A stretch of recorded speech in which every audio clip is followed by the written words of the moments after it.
Við erum stödd í Köln, í tónleikasalnum þar, í nýja tónlistaskólanum. Þetta er ekki salurinn eða skólinn sem Atli Heimir stundaði nám við.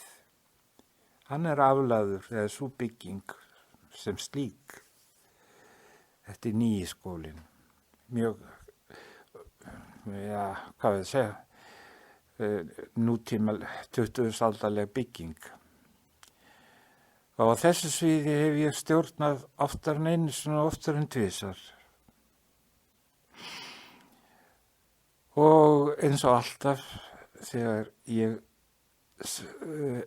á þessum ferðalögum mínum heiminn, þá hef ég alltaf haft verk eftir Þorkel, Atla eða Jón Nordal í farteskinu. Farteskinu heitir það vist, held ég. Og að þessu sinni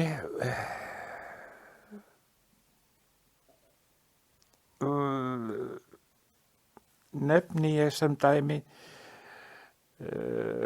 tónleika með verkum Atla Heimis sem var náttúrulega augljóst því að þetta er skólinn hans, Alma Mater.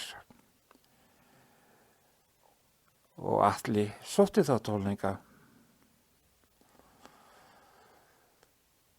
Og eins þegar ég gerði heimildamynd hann, Atla Heimi, þá komum við þarna í þessum skóla kemur smá viðtalsbútur sem var tekin upp þar. Og þessi heimildamyndir mínu voru allar gerðar í samvinnu við Baldur Hrafnkel Jónsson. Þann góða dreng. Við settum allt undir, nánast aðleguna. Og Baldur fór nú illa út úr því, ekki ég, því ég var bara á launum hjá honum, en hann bara ábyrðina á pródúksjónunum. Og þá var best að geta þessi grænum hvernig að við getum fleiri myndir íslenskt tónskáld út allar trissur, út allan heim. Að því að heima á Íslandi vildi enginn standa fyrir því að lána okkur hljómsveit til þess að taka upp. Svo ég fór bara til vina minn út í heimi. Eins og ég hef sagt áður, þá er það þjóðunni til skammar og hljómsveitinni líka. Ég gerði svona mynd Þorkel Sigurbjörnsson, verðarengil og leiðsögumann. 2 heimsálfum minnstakosti. Ég gerði svona mynd Jón Nordal, að sjálfsögðu, verðarengil. Og ég gerði heimildamynd Hafliða Hallgrímsson í Edinborg.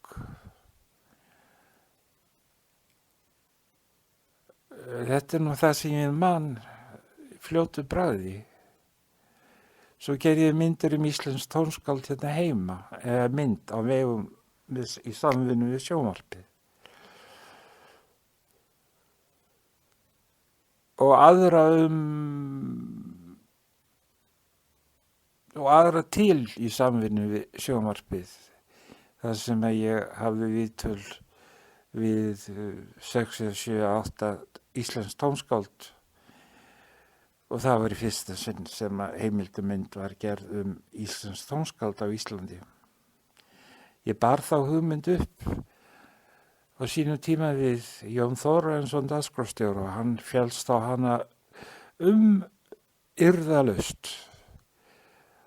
Og þáttur er líka á netinu, svo allir hinir, YouTube held ég megi segja, undir mínu nafni, held ég megi segja, allavega skráður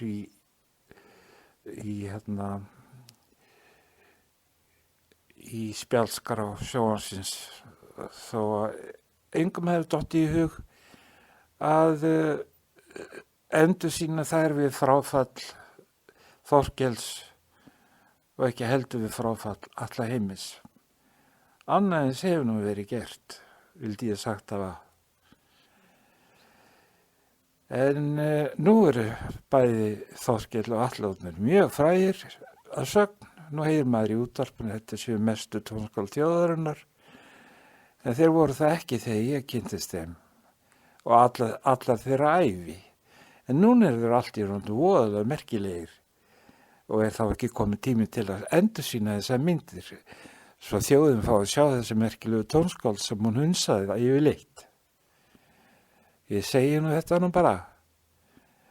Og því ég nefni Jón Nordal, núlifandi vitring, þá veit enginn hver hann er. Það búin að gleyma honum. Tónlistarfólk hefur ekki hugmynd hver Jón Nordal er. Tónlistarháskólinn hefur ekki lagt neina rækt við þessa menn, nema í allra síðustu tíð. Og þá hefur verið leitað til mín. Af því að ég gerði mér strax grein fyrir því hvað þetta voru merkilegi menn og merkilegi tónskáld og tónlistarsagan ekki rituð, íslenska tónlistarsagan, nema því aðeins að þeirra getið ítarlega og þeirra verk analýseruð og spiluð til að halda upp með merki annars tónskálds sem hét Jón Leifs og var í stöðu og mótbyr alla ævi. En varð við dauða sinn óskaplega merkilegur. Þetta alveg ótrúleg fáviska sem að þessi þjóð sýnir við sína meistara áratugum saman. Þeir þurfa allir að steindrepast áður en fréttastofa og aðrir aðilar á Íslandi sem detti í hug að nefna þá á nafn. Og þetta hryggir mig, þetta gengur nú bara svona. En sem sagt, í þessum sal hef ég flutt íslensk tónverk mörgum sinnum með ýmsum hljómsveitum og ekki síst hljómsveitin Grenoble í Frakklandi sem var svona ferða hljómsveitin mín, ef ég má orða það svo. Við flæktumst allir Evrópu og ég skiplaði tónleikahald og alltaf voru íslensk tónskáld og tónverk þar fremst meðal annara samtíma jafningja. Ég orðinn bara æstur, halda hér einhverja eldmessu yfir einhverjum sem hlustar, en mér sárnar þetta í raun og veru. Mér sárnar þetta mjög. Ég ætla að ljúka þessari ljósmynd með því að segja sögu. Einu sinni kom ég með hóp íslenskra tónlistarmanna sem oftar til Evrópu og ég var að flytja út íslenska hljóðfæraleikara og einsöngvara og í tíu hvað. Og við komum við í þessum sal og ég var með úrvalstild tónlistarmanna með fyrr. Þetta hafi verið svona, ég man það ekki þess tilfelli að það hafi ekki verið svona 20 manns, 25 manns þegar það er allt á talið. Og Atli satt út í sal og Bryndís Halla stýrði salóum og var með litla dóttur sína með fyrr, litla Nátu. Og við erum að hamast við að æfa þarna, kynna salnum og svoleiðis. Þangað til ég segi allt í einu, hvað er litla barnið? Og horfið á Bryndísi. Hún var djúpt stokkin í spilverkið. Hún segi, hvað er dóttir þín, segi ég. Og hún er, já, ég veit það ekki segi Bryndís. Og þá hljómsveitin leystist bara upp og farið að leita blessuðu barninu. Og það fannst nú fyrir rest, en það líka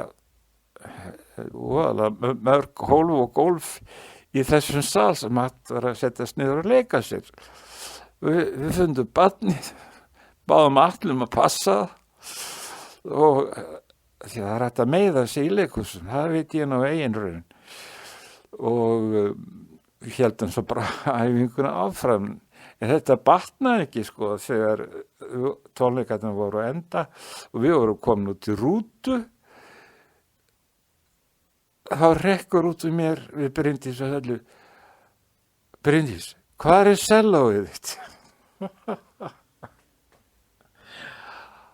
Ha, segir Bryndís, alltaf auðvitað við sig, alltaf að hugsa hverja djúpar hugsanir.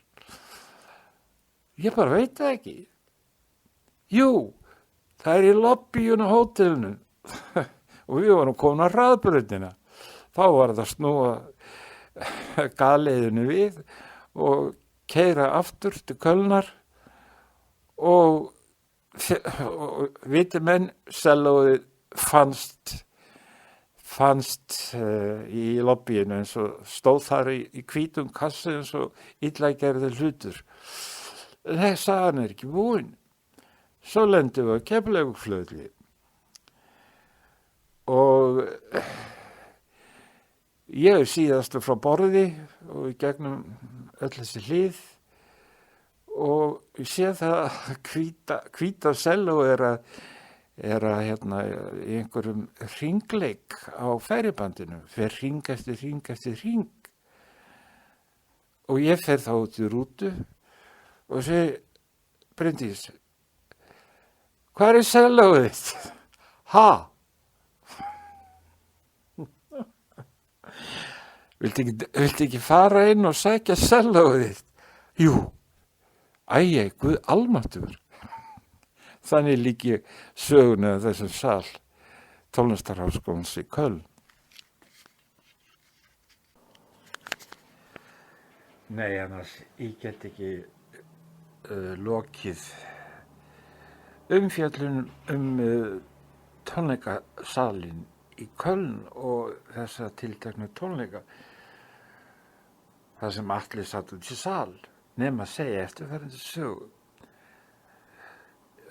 Ég gerði hlé á æfingu og settist í sal hjá Atla Heimi og þá kemur mjög virðulegur íslenskur hljóðfæraleikari og ávarpar Atla svona mjög hversdagslega og segir Atli, hvað er klósettið? og þá fauk ég Atla og sagði, heyrðu, ég er sko ekki einn klósett verið hér og þar með var málið útrætt.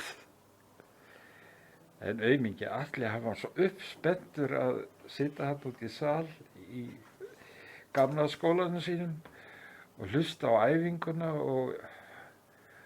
og velta fyrir sér hvernig skildi þessi vera tekið hér í skólanum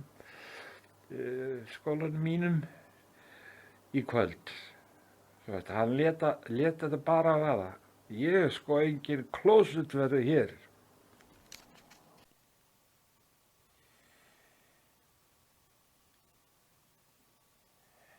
Við erum enn í Köln og við okkur blasir sjálf dómkirkjan, hin víðfræga og forna dómkirkja Kölnar, dómkirkjan í Köln, við Rínarfljót.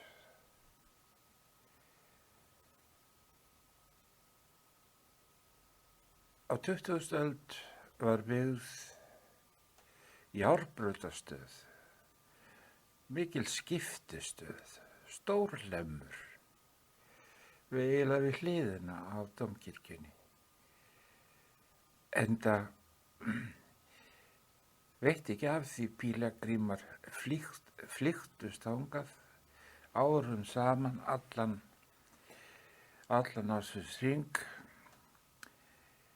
til að ganga í þessa kaþólsku dómkirkju. Þannig að segja mig að þessi stóra járnbrautastöð hafi bara verið á næstu grösum. nokkur 100 metrar fjarlægð. Því var það í seinni heimsstyrjöld þegar Bretar vildu aldeilis hefna fyrir sprengjuárás á Coventry Cathedral, held ég að það hafi verið, dómkirkjunni Coventry, að þá sendu þeir og bandamenn flugvélar og tóku mið af turnunum og háloftunum. Reyndar ekki til þess að sprengja kirkjuna í loft upp, heldur sprengja upp þessa miklu járnbrautastöð. En þar fóru á hverjum degi gríðarlegir vopnaflutningar í allar áttir. Frá Köln og suður og austur og norður og hvað þetta heitir. Svo þeir ætluðu síðan bara að sprengja þessa skiptistöð, þennan hlem í loft upp. Og þeim tókst það. En þeim tókst meiri segja að koma í veg fyrir að sprengja kirkjuna gömlu í loft upp. Því aðeins ein sprengja fór í gegnum þakið og lenti á miðju kirkjugólfinu, í miðju kirkjuskipinu og sprakk þar miklum látum. Og við það fuku allar myndskreytingar og gluggum sem að þóttu svona djást þessarar fornu kirkju og auðvitað kviknaði eldur og kirkjan brann að miklu leit en stóð eftir og var hófst viðgerð með miklum flýti strax að stríði loknu. Og nú stendur hún þarna á fornum stalli. Og þegar maður kemur að henni, þá eru alls konar mótmæli fyrir framan kirkjuna. Og þá er það Þjóðverjar sem geta aldrei fyrirgefið bandamönnum eða Bretum held ég hafa nú verið fyrir að hafa komið nálægt þessari kirkju. En auðvitað voru þeir að sprengja upp járnbrautastöðuna. En svona gengur þetta í stríðinu. Það græðir enginn á stríði. Og á þessum mótmælaspjöldum standa orð eins og þeir eru óþokkar Bretar og fari generál þetta eða generál hitt norður og niður fyrir að hafa sprengt kirkjun okkar. Og þarna þrammað held ég bara dögum saman, allavega í þau skipti sem ég hef komin til Kölnar, þá alltaf einhver mótmæli fyrir framan þessa ótrúlega fögru byggingu. Þessa kaþólsku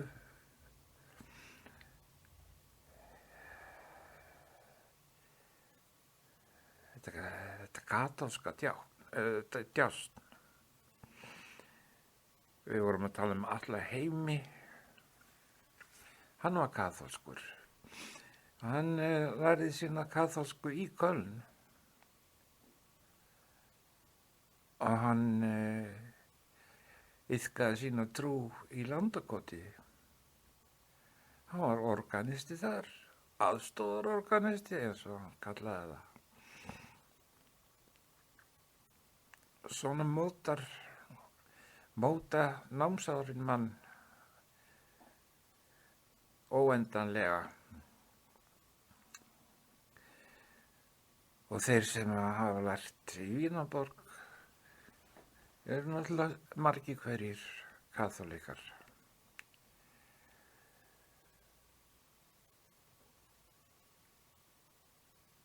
Þessi kirkja kemur fyrir í kvikmynd sem ég gerði Atli Heimir Sveinsson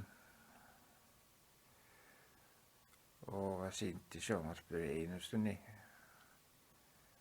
og aldrei aftur. En segja má að Kölnarborg hafi verið í fullkominni rúst.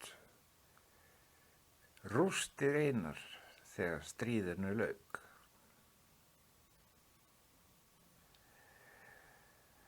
Það sama verður ekki sagt Bayreuth Festspielhaus. Það kom aldrei sprengja á það. En Bayreuth var sprengt í loft upp af því að Hitler hafði svo mikið dálæti á Wagner. Þá vildu Bretarnir sprengja Bayreuth í loft upp og miðuð á borgina. Og hún var nú ekki stór. Þeir lögðu hana í rúst og þar dóu bara Jón og Gunna og börn og gamalmenni.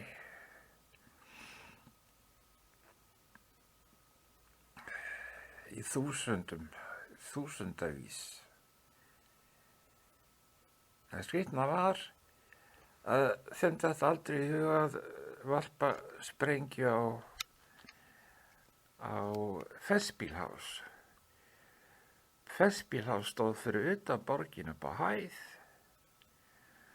og var svona mjög sérkennileg bygging, vægast sagt. Og á loftmyndum þóttu þeir sjá að þetta hlyti að vera brugghús, ölgerðarhús, svo þeir voru nú ekkert að eyða sprengjum á það.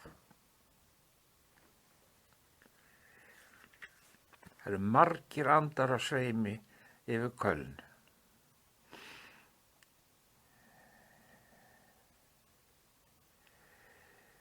Og margt merkilegt fólk. Ég kynntist til dæmis Dr. Becker einhver tíman fyrir margt löngu.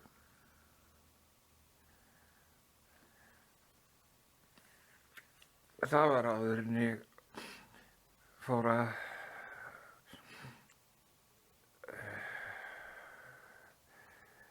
starfa sem tónlistarstjóri hér heima.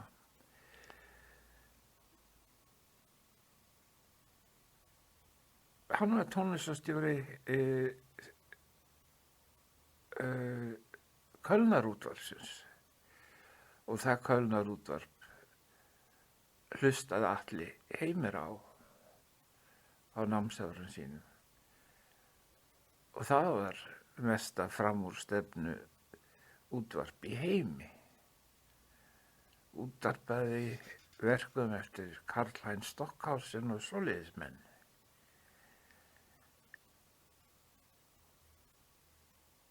Svo Atli segir frá í heimildarmyndinni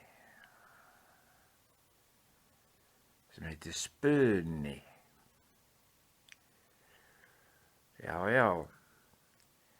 þarna hafa margir merkir menn komið sögu.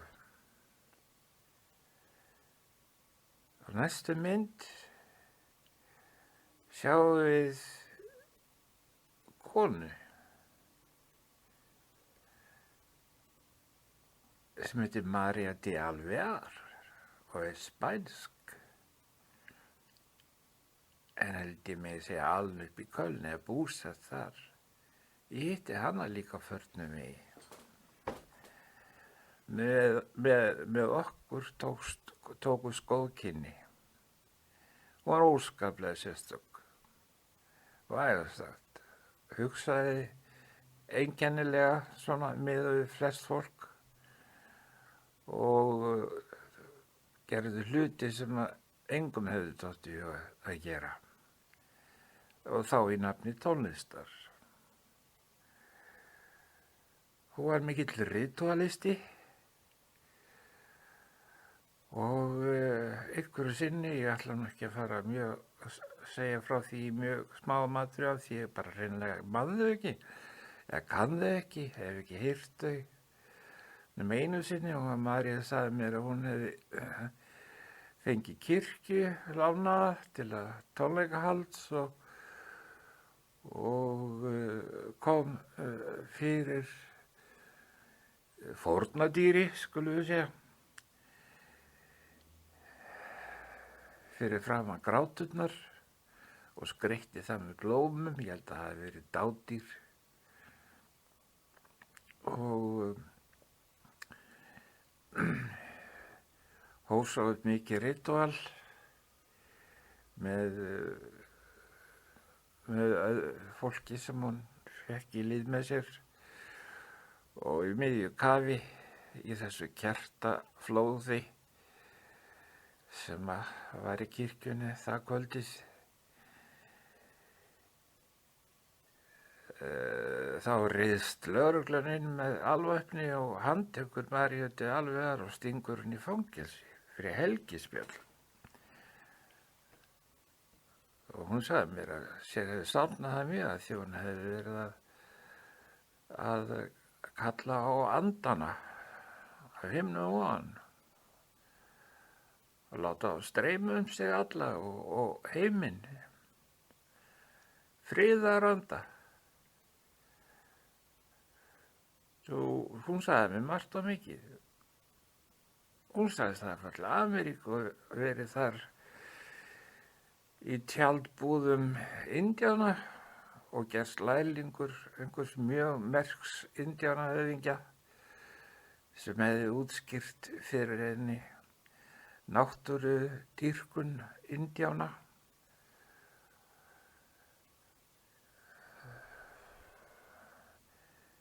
Frumbyggja Ameríku. Hún trúði á stokk og steina. Þú sagði mér, þannig eiginlega hófist kynni okkar, að hún hefði frétt af Surtselli. Hvað heitir nú hraunið? Mundarhraun, Hallmundarhraun, hvað svoleiðis. upp af Borgarfirði, nánar tiltekið, það kemur á rétt á eftir. Jæja, svo hún leigði sér jeppa og kom hingað til Íslands, leigði sér jeppa og ók þarna upp eftir og skoðaði hellinn og hlustaði hugsanir sínar. Og þá sá hún fyrir hugskotssjónum 6 fílelda karlmenn ganga yfir úfið hraunið með flygil á milli sín og gekk það ferðalag fremur brösulega. Henni datt nú í hug bara að framkvæma þetta og fékk með þessi kvikmyndatökumann og það var nú ekki held í flygil, heldur píanó og ég veit ekki betur þó ég hef ekki séð niðurstöðuna en að það sé til mynd af 6 mönnum að bera Hallmundarhraun heitir það. Já, það ekki. Bera hérna píanó yfir hið úfna hraun og oddkvassa.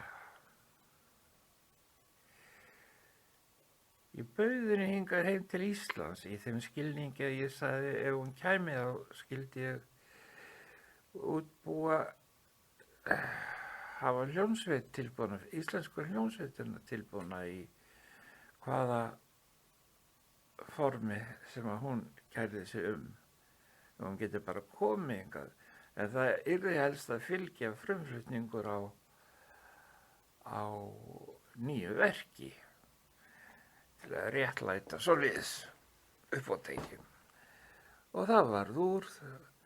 Ég fekk í hendurnar rattskrá, óskaplega furðulega skrifaða. Það var ekki venjuleg nótasjón, þvert í mót, grafísk og línur og tákn og allt mögulegt sem maður átt. Þessi stjórnandinn áttum við að skilja og hljóðfærleikararnir líka og við skildum þetta leið. Og þetta verk hétu Luces eða ljós. Því að María sagðist aldrei á ævi sinna að séð fallegri himinn en á Íslandi. Hvergi. Þetta olli nú svo miklu hneyksli meðal Íslendinga að hálfa ef við erum nóg. Þess sýnaði bara hvað þetta verk var sérstakt og dásamlegt og skemmtilegt. Og einn þeirra sagði eitthvað svo ljótt að María tók upp svipuna sína sem var reyndar nautsreður, vafinn í leður og gaf frá sér mikla hvelli og sagði, það er skott að hann kom ekki nálægt mér þessi, þá lemja hann. Æ. En þetta voru nokkra sögur frá Köln.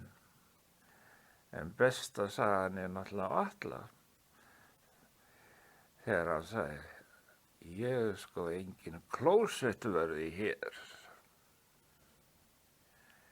Jæja, hvert erum við komin þá? Við erum ekki á Spáni. Ég takki nú bara upp stækkuna til þess að sjá hvað þetta er. Þetta er greinilega, já, og svo næsta mynd. Nú veit ég hvað þetta er.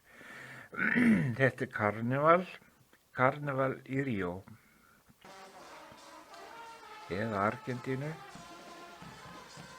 Og það vita nú allir hvað gerist á karnevali í Ríó og svoleiðis, sérstaklega í Ríó. Við minnum á það að einu sinni hitti ég þáverandi biskup Íslands í Leifsstöð og við þekktumst vel. Ætla ekki samt að nefna neina og ég segi svona og hvert er ferðinni heiti nú, herra biskup? Ég er fæddur í Ríó de Janeiro.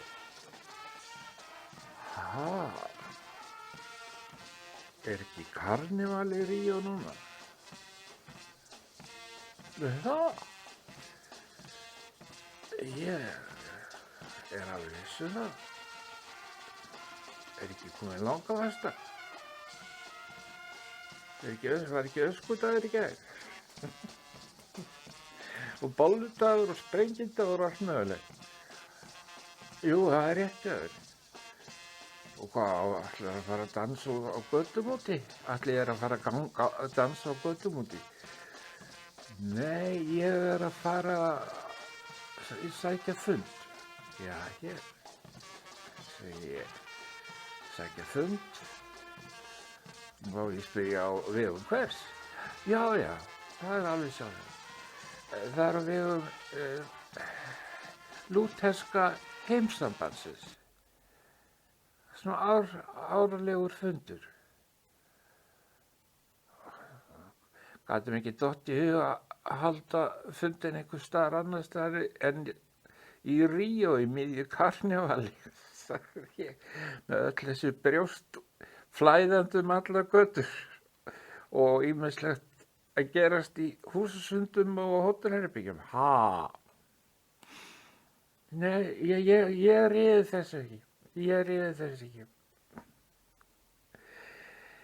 En kannski kirkjunumenn hafa alltaf fundað þetta til að komast að því hvernig þetta bjarga allir þessum mönnum frá því að vera menn. Það getur verið. En þetta er náttúrulega skrýtnari sögur sem ég kann. En ég hef hlegið alveg rosalega mikið að henni gegnum tíðina, því hún er sönn. En maður náttúrulega ekkert hvert ég var að fara. Það er ekki að karnival, það er alveg á hreinu.